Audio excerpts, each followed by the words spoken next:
सभी को नमस्कार। मेरा नाम अभिषेक है और आप देख रहे हैं 16 सितंबर 2025 के इम्पोर्टेंट करंट अफेयर जो आने वाले सभी प्रतियोगी परीक्षाओं के लिए इम्पोर्टेंट है। आइए शुरुआत करते हैं अपने पहले करंट अफेयर के साथ, जहां पर पीएम मोदी ने इनॉग्रेट किया है इंडिया का पहला बैम्बू बेस्ड इथेनॉल प्लांट। कहां पर किया है? तो असम में। तो ये अपने आप में एक इम्पॉर्टेंट क्वेश्चन है कि हाल ही में पीएम मोदी के द्वारा इंडिया का पहला बैम्बू बेस्ड इथेनॉल प्लांट कहां पर इनॉग्रेशन किया गया है। तो आपको याद रखना है कि असम में ये किया गया है। अब अगर इस न्यूज़ को पूरे डिटेल में समझे तो देखिए, इवेंट कहाँ पर हुआ था? तो असम में हुआ था और इथेनॉल बेस्ड प्लांट का जो है इनॉग्रेशन किया गया है। अब बैम्बू के बारे में बाद में आएंगे, इथेनॉल का मतलब समझ लेते हैं।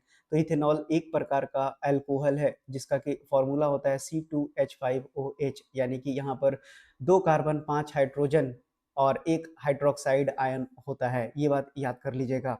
अब जो है ये दुनिया का पहला green bamboo bio ethanol plant है, जहां पर बैम्बू को एक नॉन फूड बायोमास के रूप में यूज करके 2G इथेनॉल प्रोड्यूस किया जाएगा, ताकि फॉसिल्स फ्यूल्स पर जो डिपेंडेंसी है हमारी उसको कम किया जा सके। लोकेशन भी याद कर लीजिएगा, गोलाघाट डिस्ट्रिक्ट में ये किया जा रहा है। और गोलाघाट डिस्ट्रिक्ट कहाँ लोकेटेड है? असम में लोकेटेड है। अब अगर प्रोजेक्ट की बात करें तो 7,230 crore polypropylene project Numaligarh refinery में भी शुरुआत किया गया है पीएम मोदी के द्वारा, ताकि जो पेट्रोकेमिकल सेक्टर है उसको स्ट्रेंथन किया जा सके, या फिर जो बूस्ट करेगा लोकल इंडस्ट्री को और साथ ही साथ एम्प्लॉयमेंट को जनरेट करेगा नॉर्थ ईस्ट में। अब अगर इसके सिग्निफिकेंस को देखें तो जो इंडिया का सिक्योरिटी है उसको ये अचीव करने में मदद करेगा कि 20% इथेनॉल ब्लेंडिंग टारगेट को 2025-26 तक। अब ये तो पुरानी बात हो गई, क्योंकि भारत ने 20% का जो इथेनॉल ब्लेंडिंग का टारगेट है उसको अचीव कर लिया है। तो ये बात अब याद कर लीजिएगा, अब इसका कोई महत्व नहीं रह गया है। वहीं पर अगर ग्रीन इनिशिएटिव को देखें तो ये बायोफ्यूल को प्रमोट करता है, साथ ही साथ सर्कुलर इकोनॉमी को बढ़ावा देता है और कार्बन एमिशंस को रिड्यूस करता है। रीजनल डेवलपमेंट की बात करें तो ये फार्मर को सपोर्ट करेगा। कैसे सपोर्ट करेगा?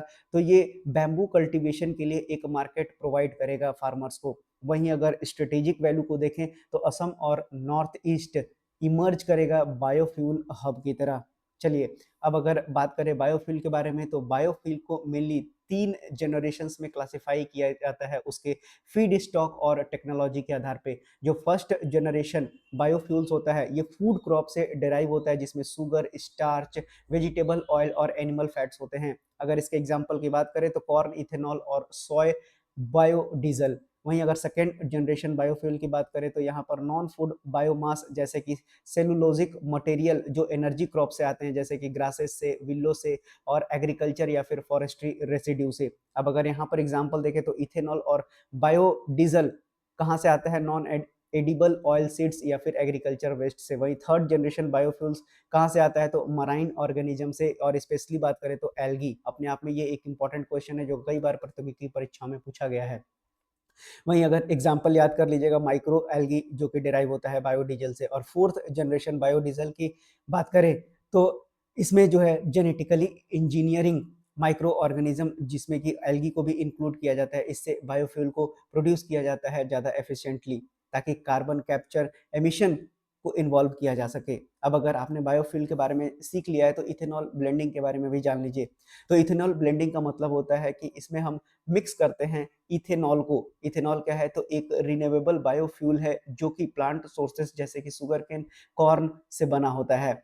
अब अगर बात करें तो ये जो E20 फ्यूल इनिशिएटिव है इंडिया का, इसका मकसद ही है कि जो क्रूड ऑयल पर हमारी डिपेंडेंसी है उसको कम किया जा सके, साथ ही साथ जो व्हीकल से कार्बन एमिशंस निकलता है उसको भी कम किया जा सके। आपको बता दें कि जैसे ही आप पेट्रोल में मिक्स करते हैं इथेनॉल को, तो यही प्रक्रिया ब्लेंडिंग कहलाती है। अगर 10% अगर आप ब्लेंडिंग करते हैं तो इसको E10 कहा जाता है। उसी तरह से अगर आप 20% मिलाते हैं तो इसको 20% ब्लेंडिंग कहा जाता है। भारत में 20% का जो टारगेट था वो 2030 तक का था, लेकिन भारत ने 5 साल पहले ही अचीव कर लिया है 2025 में।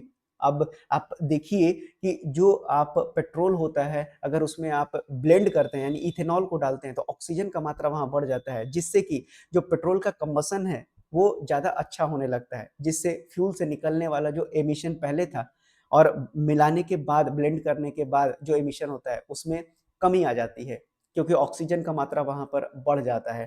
तो याद रखिएगा, इस तरह से जो है ये कार्बन एमिशंस को कम करता है। वहीं अगर बात करें तो इथेनॉल ब्लेंडिंग जो है इसका पर्पस क्या है, तो मैंने आपको समझा दिया कि इथेनॉल में ऑक्सीजन का मॉलिक्यूल होता है, जिससे जो इंजन में कंबशन होता है वो फ्यूल को ज़्यादा जलाने में मदद करता है, जिससे कंप्लीट कंबशन की ओर ये जो इंजन है वो बढ़ जाता है, जिससे कि जो पॉल्यूटेंट्स है जैसे कि कार्बन मोनोऑक्साइड और हाइड्रोकार्बन्स वो रिड्यूस्ड हो जाते हैं। अब मैंने फर्स्ट जनरेशन और सेकंड जनरेशन आपको पहले ही समझा दिया है इन सब के बारे में। अब आइए इसके बारे में एक और चीज़ जान लेते हैं कि भारत सरकार ने इससे संबंधित कुछ काम किया है क्या? तो आपको याद रखना है, नेशनल पॉलिसी ऑन बायोफ्यूल 2018 आया था, जिसमें कि अमेंडमेंट हो चुका है 2022 में, और इसका टारगेट क्या था? तो ये प्रमोट करता है बायोफ्यूल प्रोडक्शन को और साथ ही साथ इम्पोर्ट को रिड्यूस करना है और डिपेंडेंसी को भी रिड्यूस करना है, कहाँ पर? जो भी क्रूड ऑयल हम मंगाते हैं, और ताकि हमारा जो एनर्जी सिक्योरिटी है इम्प्रूव हो सके। और मैंने आपको शुरुआत में ही बता दिया कि जो 20% का टारगेट था वो हम 5 साल पहले ही अचीव कर चुके हैं। तो ये इम्पोर्टेंट न्यूज़ था। अब आइए आपको इस सवाल का जवाब देना है। बोलता है कि जो इथेनॉल बेस्ड, जो इंडिया का पहला बैम्बू बेस्ड इथेनॉल प्लांट है, इससे संबंधित कौन सा सही है?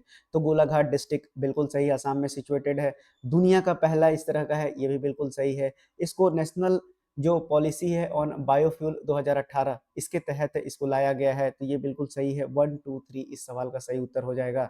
वहीं अगर आपको बैम्बू के बारे में बता दें, तो याद रखिएगा कि इंडिया के फॉरेस्ट एक्ट 1927 के तहत, आप पहले इसके बारे में जान लीजिए कि इंडिया का जो फॉरेस्ट एक्ट है वो 1927 का क्या कहता है। तो ये इस एक्ट में डिफाइन किया गया है ऑफेंसेस के बारे में, यानी कौन कौन सी चीजें क्राइम है। तो रिजर्व फॉरेस्ट में अगर आप किसी भी तरह का एक्शन करते हैं, यानी पेड़ों की कटाई करते हैं, जानवरों को मारते हैं, तो आप पर लीगल एक्शंस हो सकता है। और इसका प्राइमरी गोल ही है किस चीज को रेगुलेट करना, तो फॉरेस्ट के रिसोर्सेज को रेगुलेट करना है और साथ ही साथ एस्टेब्लिश करना है गवर्नमेंट का कंट्रोल फॉरेस्ट के ऊपर। लेकिन क्या हो रहा है, आपको भी मालूम होना चाहिए कि फॉरेस्ट की कटाई कितनी तेजी से हो रही है। साथ ही साथ इसको अमेंडमेंट भी किया गया है 2017 में, जो कि आपको बैम्बू से रिलेटेड है और यही मुझे पढ़ाना भी था। तो इसमें हुआ क्या था कि जो पहले के एक्ट्स थे, तो उसमें जो है ट्री को जो है, यानी कि जो बैम्बू है उसको ट्री के रूप में डिफाइन किया गया था। यानी कि आप उसको काट नहीं सकते थे, बैम्बू को, उसका कल्टीवेशन नहीं कर सकते थे। तो भारत सरकार ने क्या किया कि इसमें अमेंडमेंट करते हुए जो ट्री के डेफिनेशन, जो बैम्बू इंक्लूड किया गया था, उसको हटा दिया गया। अब इसको हटाने से जो बैम्बू है उसको का कल्टीवेशन फ्री कर दिया गया, साथ ही साथ ट्रांसपोर्ट और उसको इकोनॉमिक यूज के अंतर्गत लाया गया। तो याद कर लीजिएगा इस पॉइंट को भी। तो किसके तहत? तो इंडियन फॉरेस्ट एक्ट के तहत ये काम किया गया था। अब जो नेशनल बैम्बू मिशन है उसको रिस्ट्रक्चर किया गया था सेंट्रली स्पॉन्सर्ड स्कीम के तहत, जो कि लॉन्च हुआ था 2018-19 में, ताकि बैम्बू सेक्टर को प्रमोट किया जा सके। जैसा कि अभी मैंने आपको बताया, अगर इसको प्रमोट नहीं किया जाता तो ये न्यूज़ भी नहीं बन पाता। तो अब याद कर लीजिएगा इस पॉइंट को भी बैम्बू से संबंधित। अब अगर सेंट्रल स्पॉन्सर्ड स्कीम की बात करें, यानी एक तरह का स्कीम है, दो तरह का स्कीम होता है, एक होता है सेंट्रल सेक्टर स्कीम और दूसरा होता है central sponsored scheme. Central sector का मतलब होता है जहां पर सेंट्रल गवर्नमेंट पूरा फंड करती है और साथ ही साथ इम्प्लीमेंटेशन भी करती है। और स्पॉन्सर्ड का मतलब होता है कि यहाँ पर सेंट्रल फंड करता है और जो स्टेट होता है उसको इन्वॉल्व, मतलब इम्प्लीमेंट करता है। और याद रखिएगा कि यहाँ पर रेशियो में बढ़ता है, जैसे कि 60% सेंट्रल गवर्नमेंट देगा, 40% स्टेट को अपना पैसा खर्च करना पड़ेगा। अब अगर कुछ एग्जांपल्स की बात करें सेंट्रल स्पॉन्सर्ड स्कीम की, तो मनरेगा इसका बेहतरीन एग्जाम्पल है, जो कई बार परीक्षाओं में आपसे पूछा गया है। प्रधानमंत्री Gram Sadak Yojana, national programme of mid day meal, ICDS यानी इंटीग्रेटेड चाइल्ड डेवलपमेंट सर्विसेज, इस तरह के जितने भी कार्यक्रम चलाए जाते हैं सभी के सभी सेंट्रली स्पॉन्सर्ड स्कीम के अंतर्गत आते हैं। तो चलिए अब आसाम से संबंधित बातें भी जान लीजिए। तो असम की कैपिटल है दिसपुर और सीएम है हेमंत बिस्वा शर्मा, गवर्नर हैं लक्ष्मण प्रसाद आचार्य। यहाँ पर आपको मैंने 8 नेशनल पार्क बताया, लेकिन 7 इंपॉर्टेंट है, इनका नाम हमेशा आपको याद होना चाहिए। डिब्रू साइखोवा, काजीरंगा, मानस, नामेरी, ओरांग और देहिंग पटकई और रायमोना। चलिए अब बढ़ते हैं अपने अगले करंट अफेयर की ओर, जहाँ पर 1.4 बिलियन अकाउंट्स हैक्ड हुआ है मंथली पूरे दुनिया में। अब ये किसका कहना है? तो ये साइबर सिक्योरिटी काउंसिल यूएई के द्वारा कहना है। आपसे परीक्षाओं में सवाल पूछेगा कि हाल ही में जो अकाउंट हैकिंग से संबंधित वारदात हैं उसको रिलीज किया गया है किसके द्वारा? तो साइबर सिक्योरिटी काउंसिल यूएई के द्वारा ये रिलीज किया गया है। अब ये टारगेट भी आपसे पूछा जा सकता है, हालाँकि इसके चांसेस बहुत कम होते हैं कि डेटा बेस्ड आपसे सवाल पूछा जाए। तो 1.4 बिलियन अकाउंट्स को हैक किया गया है और जो कॉमन मेथड यूज़ किया गया है तो वो एआई ड्रिवन फिशिंग अटैक है, रैनसमवेयर है, पासवर्ड लीक और क्रेडेंशियल स्टफिंग इनमें से मुख्य अटैक किए गए हैं। अब जो मेन वल्नरेबिलिटीज़ है वो क्या-क्या है, तो वीक पासवर्ड, अपडेटेड सॉफ्टवेयर का यूज़ न करना और वाईफ़ाई नेटवर्क को सिक्योर न रखना, यही सब कारण है जिसके कारण हैकिंग बढ़ता है। अब अगर इसके सिग्निफिकेंस को देखें तो ये हाईलाइट करता है साइबर क्राइम को मैसिव स्केल पर। वहीं फाइनेंशियल लॉसेस भी होता है क्योंकि बैंक फ्रॉड, रैनसमवेयर पेमेंट से व्यक्ति का पैसा कटता है, फिर वो साइबर क्राइम के पास जाता है, बैंक में चक्कर लगाता है। तो ज़ाहिर-सी बात है फाइनेंशियल लॉसेस तो होता ही है। डेटा प्राइवेसी और नेशनल सिक्योरिटी कंसर्न भी बढ़ता है। अब अगर बात करें इंडिया के कंटेक्स्ट में तो India among the top countries है जो साइबर अटैक फेस करता है बैंक्स पर, गवर्नमेंट पोर्टल्स पर और साथ ही साथ पर्सनल डेटा पर। डिजिटल पेमेंट फ्रॉड भी भारत में बहुत ज़्यादा होते हैं। आप झारखंड से मैं भी हूँ तो जामतारा तो आपको नाम मालूम ही होगा। वहीं साइबर क्राइम थ्रेटन्स करता है डिजिटल इंडिया को, स्मार्ट सिटीज़ को और ई गवर्नेंस प्रोजेक्ट को। अब गवर्नमेंट ऑफ इंडिया ने कुछ इनिशिएटिव लिया है इसके लिए, जहाँ पर नेशनल साइबर सिक्योरिटी पॉलिसी 2013 लाया गया था ताकि साइबर स्पेस को सिक्योर किया जा सके। वहीं इसके लिए हमेशा एक टीम रात दिन 24 घंटे काम करती है जिसका नाम है Indian computer emergency response team. इसका नाम याद कर लीजिएगा, सर्ट इन। आपसे पूछा जाता है, ये सवाल कई बार परीक्षाओं में पूछा गया है। वहीं data protection and digital India act 2023 भी लाया गया है ताकि डेटा प्राइवेसी और अकाउंटेबिलिटी को स्ट्रेंथन किया जा सके। साइबर सुरक्षित भारत इनिशिएटिव, ये सारे के सारे इनिशिएटिव है जो भारत सरकार के द्वारा चलाया जाता है। अब अगर सर्टिन की बात करें तो 19 जनवरी 2004 को इसका फॉर्मेशन किया गया था। किसके अंतर्गत आता है, तो मीटी के अंतर्गत आता है, यानी कि ministry of electronic and information technology. इसका हेडक्वार्टर की बात करें तो नई दिल्ली है। वहीं इसका मोटो क्या है, तो हैंडलिंग साइबर सिक्योरिटी इंसिडेंट। और जो इसके एजेंसी के डीजी हैं वो, इनका नाम है डॉक्टर संजय बहल। अब अगर इसके चैलेंजेज की बात करें तो जाहिर सी बात है जो लो साइबर अवेयरनेस है सिटीजन के अमोंग में, उसको बढ़ाना पड़ेगा, यानी अवेयरनेस स्प्रेड करना पड़ेगा इससे संबंधित। उसी तरह से एआई ड्रिवन और क्रॉस बॉर्डर अटैक्स बढ़ मतलब कि काफ़ी तेज़ी से ये बढ़ रहा है, ये चैलेंजेज के अंतर्गत आ रहा है। और उसी तरह से जो ग्लोबल कंसेंसस है साइबर नॉर्म्स पे, वो भी काफ़ी लिमिटेड है, तो इसको भी बढ़ाना पड़ेगा। तो अब अगर आगे की बात करें तो जो आपकी कमी है वही उसको पूरा करना होगा, तो वे फॉरवर्ड में आप लिख सकते हैं। जैसे कि पब्लिक अवेयरनेस को बढ़ाना होगा, यानी स्ट्रॉन्ग पासवर्ड करना चाहिए। उसी तरह से वाईफाई को सिक्योर रखना चाहिए। जो गूगल प्ले कहता है डाउनलोड करने के लिए वही डाउनलोड करें, अलग से कोई भी ऐप्स को इंस्टॉल ना करें। वहीं पर आपको ट्रेनिंग साइबर सिक्योरिटी प्रोफेशनल्स को देना चाहिए पूरे वर्ल्ड में। उसी तरह से स्ट्रॉन्गर डेटा प्रोटेक्शन और प्राइवेसी लॉज को स्ट्रॉन्ग बनाना चाहिए। भारत को ये सब करना पड़ेगा, तभी ये सारी चीज़ें जाकर रुकेंगी। अब बढ़ते हैं अपने क्वेश्चन की ओर। तो आइए देखते हैं क्या कहता है कि CERT In national nodal agency है साइबर इंसिडेंट के लिए, तो ये बिल्कुल सही है। एनसीआईआईपीसी रिस्पॉन्सिबल होता है प्रोटेक्ट करने के लिए इंडिया का क्रिटिकल इंफॉर्मेशन इंफ्रास्ट्रक्चर। आइए देखते हैं सबसे पहले कि एनसीआई आईपीसी यानी इसका फुल फॉर्म क्या है, तो national critical information infrastructure protection centre. ये क्या करता है, वाइटल सिस्टम्स को प्रोटेक्ट करता है, यानी कि दूसरा ऑप्शन भी बिल्कुल सही है। जो डिजिटल इंडिया एक्ट है 2023 का, वो डील करता है केवल ई कॉमर्स रेगुलेशन से, ऐसा नहीं है। देखिए मैंने आपको पढ़ाया भी है कि जो आपका डेटा प्रोटेक्शन और डिजिटल इंडिया एक्ट है वो स्ट्रेंथन करता है डेटा प्राइवेसी और साथ ही साथ अकाउंटेबिलिटी को। तो यानी कि तीसरा गलत हो जाएगा, तो 1 और 2 केवल सही हो जाएगा।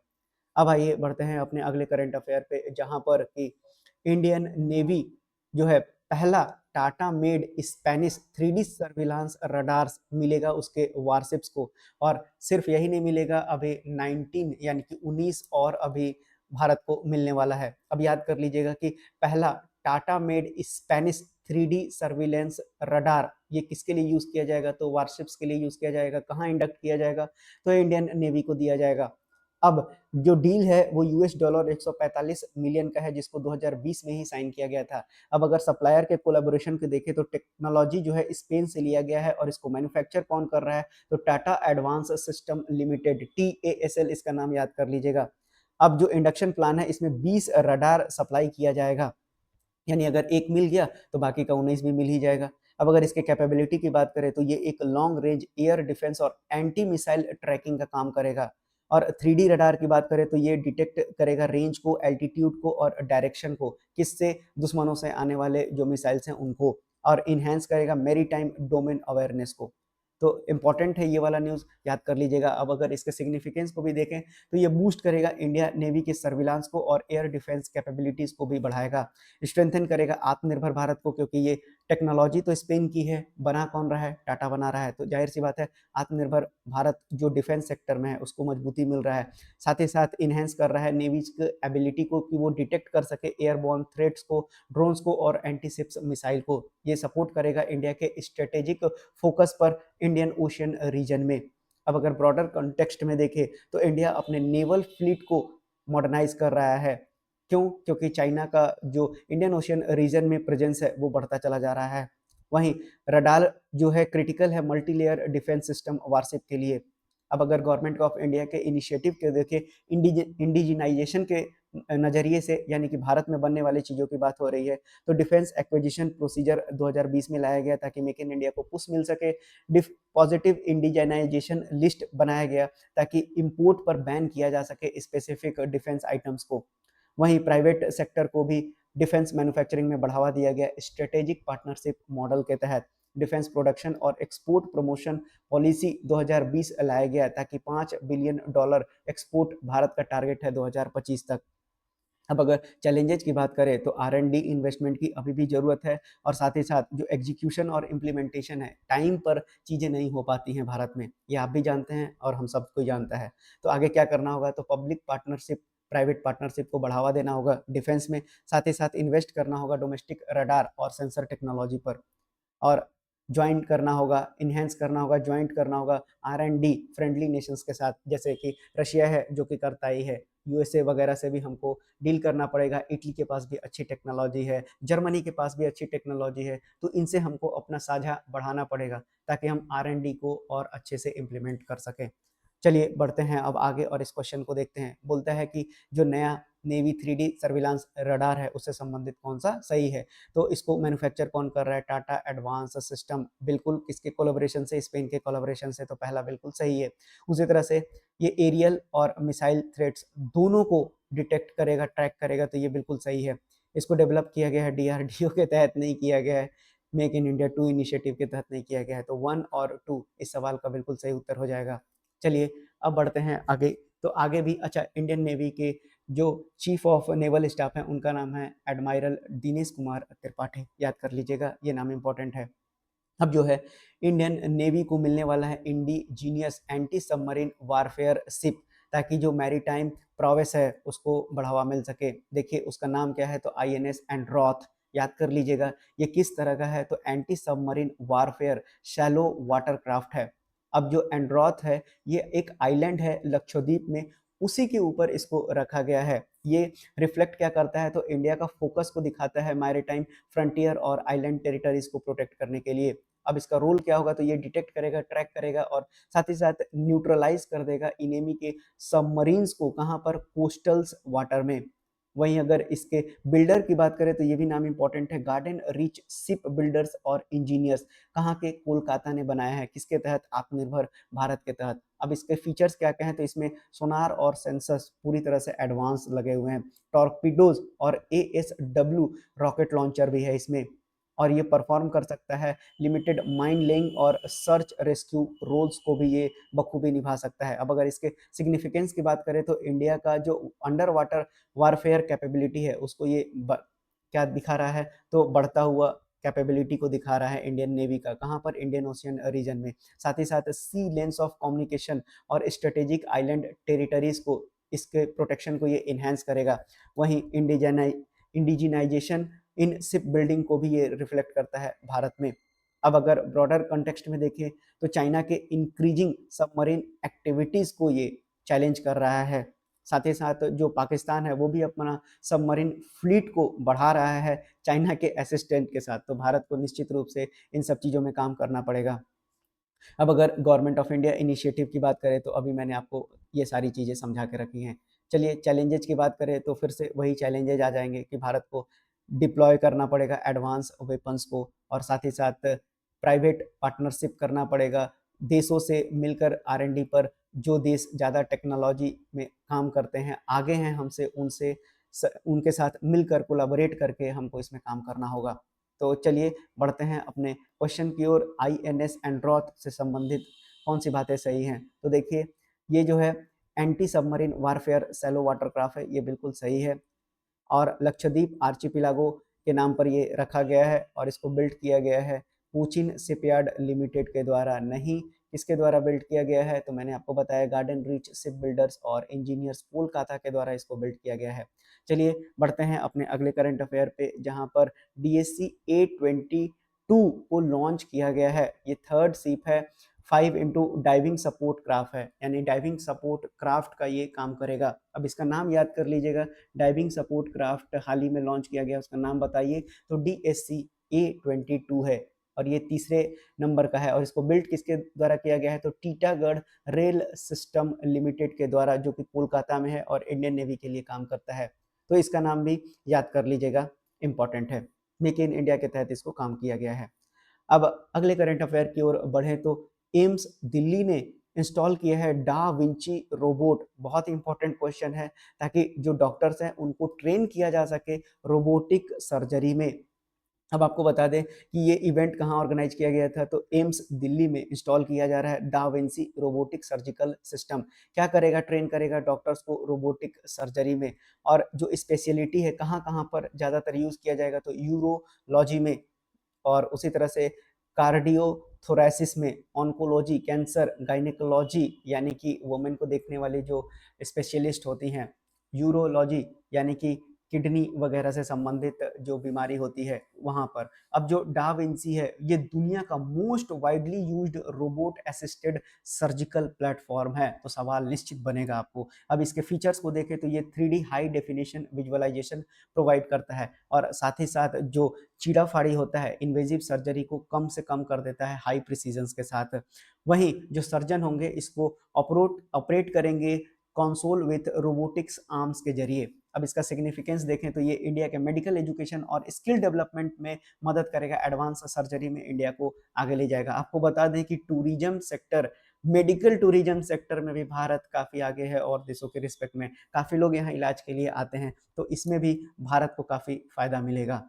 अब आगे देखें तो ये एसेस करता है रोबोटिक सर्जरी ट्रेनिंग को बियॉन्ड प्राइवेट हॉस्पिटल। एम्स आपको पता होना चाहिए कि ये सरकारी है।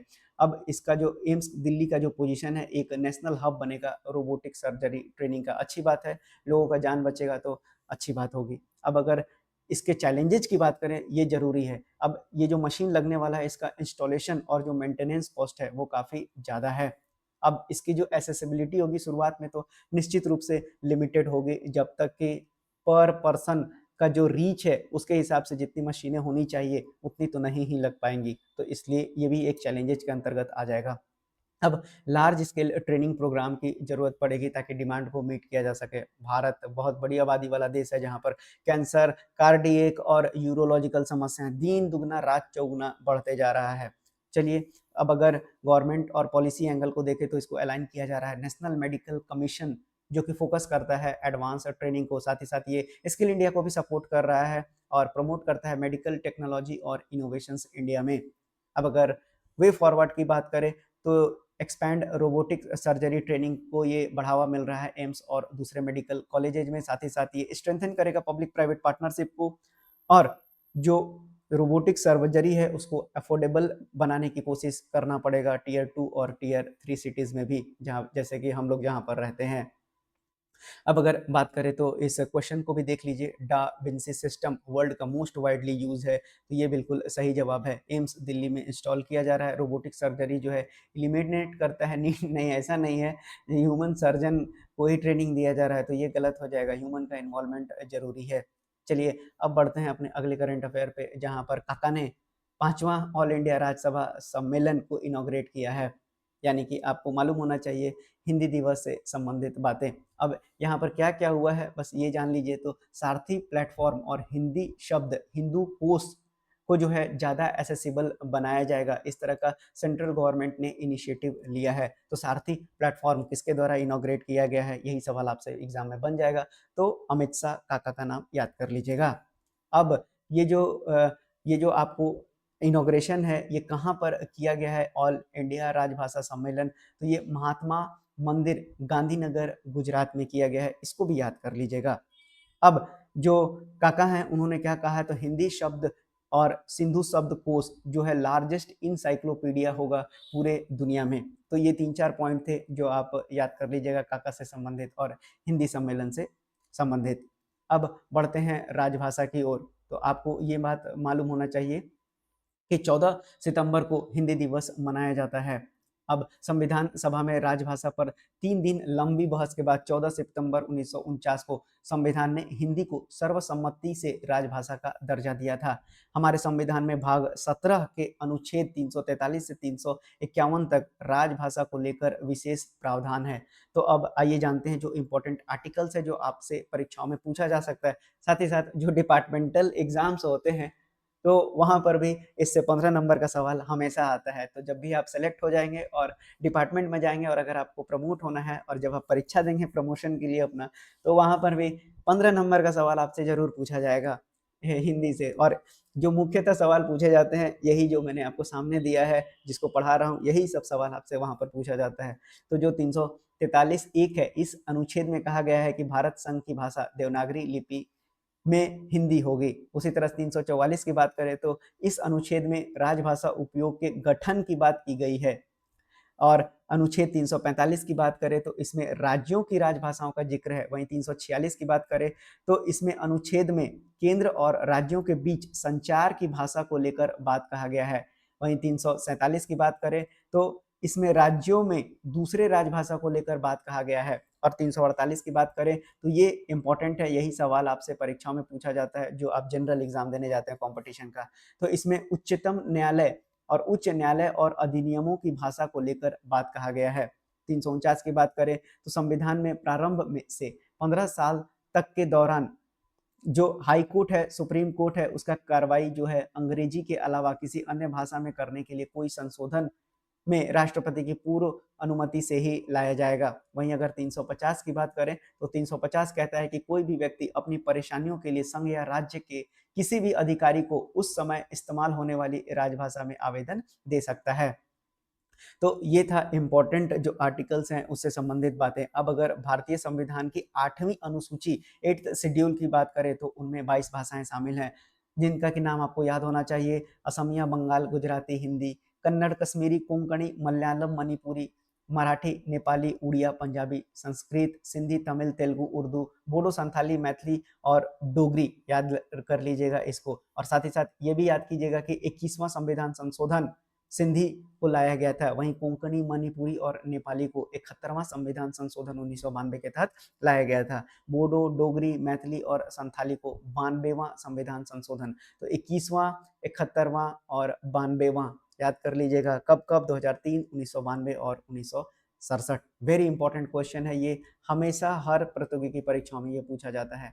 चलिए अब बढ़ते हैं आगे करंट अफेयर पे। तो चूंकि नॉर्थ ईस्ट में विजिट था प्रधानमंत्री मोदी का, तो वहां पर उन्होंने 6500 करोड़ प्रोजेक्ट आसाम में दिया है ताकि जो नॉर्थ ईस्ट है उसको डेवलप किया जा सके। और जो मेन इंक्लूडेड है कौन कौन सा जगह, तो दारंग मेडिकल कॉलेज को विकसित किया जाएगा और साथ ही साथ हॉस्पिटल बनाया जाएगा।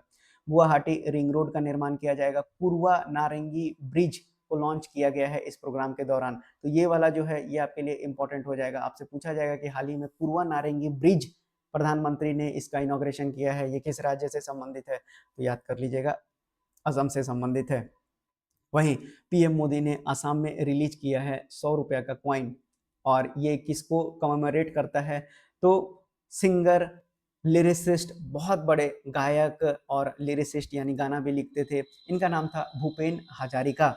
अब इनकी महत्व को आप इसी से समझ सकते हैं कि इनको 2019 में मरणोपरांत भारत रत्न दिया गया। दादा साहब फाल्के अवार्ड भी इनको 1992 में ही दिया जा चुका है। आपको कमेंट बॉक्स में बताना है। इनका एक फेमस गाना है। अब पद्म विभूषण जो है इंडिया का सेकंड हाईएस्ट सिविलियन अवार्ड 2012 में दिया गया है, और साथ ही साथ पद्म श्री, पद्म भूषण और संगीत नाटक अकेडमी भी इनको दिया जा चुका है। इसलिए इनके ही कमेमोरेशन, बर्थडे को कमेमोरेट करने के लिए, यानी इनका 100 साल हो गया है बर्थडे का, तो इसलिए 100 रुपया का कॉइन रिलीज किया पीएम मोदी ने। भूपेन हजारिका नाम याद कर लीजिएगा, दिल हुम हुम करे। चलिए अब जो नमो लक्ष्मी योजना है, गुजरात में समझते हैं इस नमो लक्ष्मी योजना। तो आपको एक सवाल तो ऐसे ही बन जाएगा, आपसे पूछ देगा कि नमो लक्ष्मी योजना किस राज्य से संबंधित है? तो ये गुजरात राज्य से संबंधित है। अब इसमें गवर्नमेंट ने क्या किया है? तो गवर्नमेंट ने डिस्बर्स किया है 1000 करोड़, ताकि 10.49 लाख गर्ल स्टूडेंट्स को इससे फायदा मिल सके। अब इस योजना के तहत नमो सरस्वती विज्ञान साधना योजना को भी लॉन्च किया गया है, जहां पर 1.5 लाख जो स्टूडेंट हैं उनको फाइनेंशियल असिस्टेंट दिया जाएगा, जिसका अमाउंट 161 करोड़ रुपया से भी ज्यादा होगा। अब अगर बात करते हैं तो ये रियलाइज क्या कराता है, यानी इस तरह की योजनाएं क्या दर्शाता है? तो प्राइम मिनिस्टर के विजन, जो कि विकसित भारत 2047 को दर्शाता है। अब फिर से बता दें, रिवाइज करा दें कि जो विकसित भारत 2047 का मतलब ये है कि 1947 से 2047 तक जोड़ेंगे तो आपको 100 साल हो जाएगा। तो जब भारत अपना 100वां आजादी का वर्ष मनाए तो भारत एक डेवलप्ड कंट्री के रूप में विकसित मतलब दिखाई पड़े 2047 तक। ये टारगेट है भारत सरकार का। अब जो स्कीम है वो कवर करता है 9 से 12वीं तक के कक्षाओं को।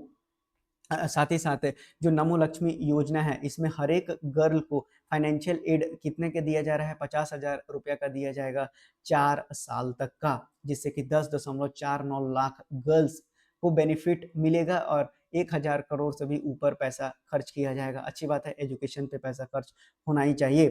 तो अब देखिए जो स्कीम है वो किसके लिए ओपन है? तो जो 50% से अधिक स्कोर करेगा क्लास 10 में और साथ ही साथ साइंस में परसू करेगा, तो ये एलिजिबिलिटी है, आप पढ़ लीजिएगा, इसकी ज़रूरत नहीं है। आपसे सिर्फ इतना सवाल पूछा जाएगा कि जो नमो लक्ष्मी योजना है, वो किस राज्य से संबंधित है? तो गुजरात राज्य से संबंधित है। वहीं एक्स सीईओ एलन मस्क साहब न्यूज़ में आ गए हैं। तो जो एक्स की सीईओ हैं, जिनका नाम याद कर लीजिएगा, लिंडा याकारिनो, इन्होंने रिज़ाइन कर दिया है 2 साल के बाद। तो आपसे पूछा जाएगा कि हाल ही में एक्स प्लेटफ़ॉर्म से सीईओ ने रिजाइन किया है, उनका नाम बताइए? तो लिंडा याकारिनो इनका नाम है। वहीं अगर बात करें प्रदीप कुमार प्रजापति का, तो इन्होंने ऑल इंडिया आयुर्वेदा का जो नई दिल्ली में सिचुएटेड है, इसका इनको डायरेक्टर बना दिया गया है। इनका नाम याद कर लीजिएगा, professor Pradeep Kumar Prajapati. Important appointments में सवाल बन सकता है। वहीं इंजीनियर्स डे की बात करें तो मोक्ष कुंडम विश्वेश्वरैया सर के बर्थ एनिवर्सरी में ये मनाया जाता है। अब अगर इस वर्ष की थीम की बात करें तो 15 सितंबर याद कर लीजिएगा, 15 सितंबर को ये मनाया जाता है। और जो थीम है वो है engineering excellence drives India forward. ये 2025 की थीम है, याद कर लीजिएगा, engineering excellence drives India forward. वहीं अगर अगले करंट अफेयर की बात करें तो इंपॉर्टेंट अपॉइंटमेंट में याद कर लीजिएगा, विशाखा मूल्ये, इनको आदित्य बिरला कैपिटल का नया एमडी और सीईओ बनाया गया है 5 साल के लिए। अब अगर यूनेस्को के वर्ल्ड हेरिटेज साइट की बात करें तो भारत में से 7 और प्रॉपर्टीज को ऐड कर दिया गया है टेंटेटिव लिस्ट में। अभी दर्जा नहीं दिया गया है, याद रखिएगा, अब ये टेंटेटिव है, इनका नाम ऐड कर लिया गया है। अब आपसे ये सवाल, तो मेरे हिसाब से ये सवाल बनना नहीं चाहिए परीक्षाओं में, लेकिन आपको याद कर लीजिएगा, जो जब ये बन जाएगा तब सवाल निश्चित बन जाएगा।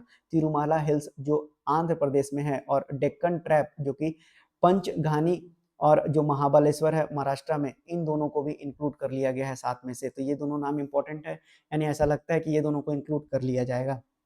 अब आगे बढ़ते हैं, जो लोकसभा स्पीकर हैं ओम बिरला साहब ने, इन्होंने इनॉग्रेट किया है national conference on women empowerment. कहाँ पर? तो तिरुपति में इनॉग्रेट किया गया है। तिरुपति कहाँ पर है? तो ये आंध्र प्रदेश में एक सिटी है, याद कर लीजिएगा। आपसे पूछा जाएगा कि हाल ही में national conference on women empowerment कहाँ पर इनॉग्रेट किया गया है और किसके द्वारा किया गया है, ऐसा भी सवाल बन सकता है। तो तिरुपति आंध्र प्रदेश और लोकसभा ओम बिरला के द्वारा ये इनॉग्रेट किया गया है। वहीं जो शूटिंग है आईएसएसएफ वर्ल्ड कप में, जो मेघना है उसने ब्रॉन्ज जीत लिया है वुमेन एयर राइफल में और भारत को 5वां स्थान मिला है। पहला स्थान चाइना को मिला है 41 मेडल के साथ, यूएसए दूसरा पर है, नॉर्वे तीसरा, चौथा पर इटली है। अब जो वेन्यू था आईएसएसएफ वर्ल्ड कप का, तो ये कहाँ हो रहा था? निंगबो चाइना में हो रहा था। ईसा सिंह ने यहाँ पर गोल्ड जीता, इनका नाम याद कर लीजिएगा, 10 मीटर एयर पिस्टल में। और मेघना जो सज्जनार है उनको ब्रोंज दिया गया है 10 मीटर एयर राइफल में। पिस्टल और राइफल में अंतर है, तो इसलिए ऑप्शंस को ध्यान में पढ़िएगा। मेघना को राइफल में मिला है ब्रॉन्ज और ईसा को पिस्टल में मिला है गोल्ड। अब बढ़ते हैं आगे, जहां पर जैस्मिन लंबोरिया ने 57 केजी कैटेगरी में वर्ल्ड बॉक्सिंग चैंपियनशिप जिसका कि आयोजन लिवरपूल इंग्लैंड में हो रहा था, वहां पर गोल्ड जीत लिया है। तो जहां पर भी शब्द गोल्ड आ जाए आपको याद कर लेना है। तो ये थे इंपॉर्टेंट करंट अफेयर 16 सितंबर 2025 के। अगर आपको सेशन पसंद आया हो तो आप लाइक, सब्सक्राइब और शेयर भी कर सकते हैं। मिलते हैं कल, तब तक के लिए धन्यवाद।